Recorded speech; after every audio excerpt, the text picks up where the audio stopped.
Selamat pagi Bapak Ibu Guru serta anak-anak. Sebelum kita melakukan aktivitas kita pada hari ini, marilah kita sejenak mendengarkan renungan firman Tuhan yang akan memberikan kekuatan kepada kita dalam kegiatan proses belajar kita pada hari ini. Sebelum kita mendengarkan firman-Nya, marilah kita mengambil saat teduh sejenak. Firman Tuhan yang mendasari renungan pada pagi hari ini terambil dari Yohanes 20 ayat 23. Beginilah firman Tuhan. Jikalau kamu mengampuni dosa orang, dosanya diampuni. Dan jikalau kamu menyatakan dosa orang tetap ada, dosanya tetap ada. Renungan pada pagi hari ini berjudul Setia pada Pengkhianat. Pengkhianatan lebih kejam dari pembunuhan. Demikian kata sebuah pepatah yang kerap dikutip orang. Kamus Bahasa Indonesia mendeskripsikan kata khianat sebagai perilaku yang tidak setia, tipu daya, perbuatan yang tidak sesuai dengan janji. Ketika Yesus disalibkan, itu tak lepas dari andil satu orang yang Alkitab jelas beberapa kali menyebutnya sebagai pengkhianat. Siapa dia? Ya, betul sekali, yaitu Yudas Iskariot. Yudas memang mengkhianati Yesus. Tapi bagaimana dengan para muridnya yang lain?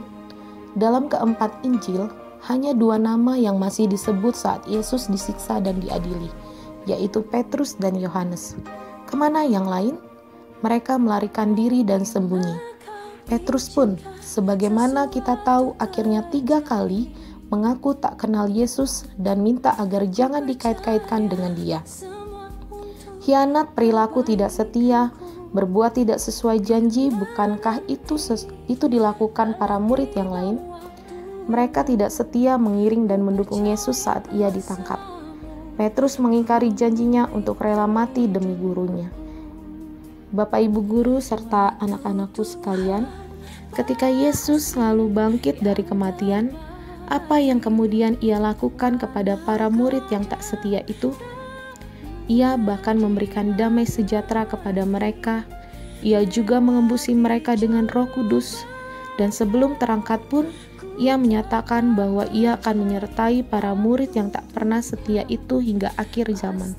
Itu tertulis dalam Matius 28 ayat 20. Bahkan kepada Petrus yang telah menyangkal dia, justru diberikan kepercayaan besar. Bagaimana Kristus tetap setia pada para pengkhianat dan orang-orang yang tidak setia itu adalah untuk menunjukkan teladan bagi kita. Anak-anakku serta Bapak Ibu Guru, tentu bukan berarti kita lalu tutup mata saja saat ada orang yang kita percaya justru berlaku tidak setia bahkan mengkhianati kita.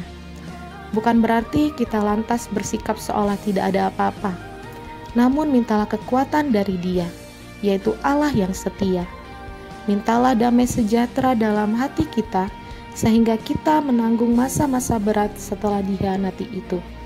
Dan sebagaimana yang Yesus lakukan pada Petrus, perlu ada keterbukaan, pemberesan, dan kemauan untuk memperbaharui lagi hubungan yang komitmennya telah dilanggar itu. Ketika kita dikhianati, marilah kita meneladani Yesus. Amin. Marilah kita berdoa. Bapa di surga, terima kasih Tuhan buat firman-Mu pada pagi hari ini yang boleh mengajarkan kami untuk meneladani hati Yesus, di mana bisa mengampuni orang lain ketika kami mungkin dikhianati oleh orang-orang terdekat kami. Berikan kemampuan kepada kami ya Tuhan, supaya kami bisa memulihkan luka-luka hati kami ketika kami boleh dikhianati oleh orang lain. Bapa, berkati kami hari ini dalam kegiatan kami, dalam belajar kami.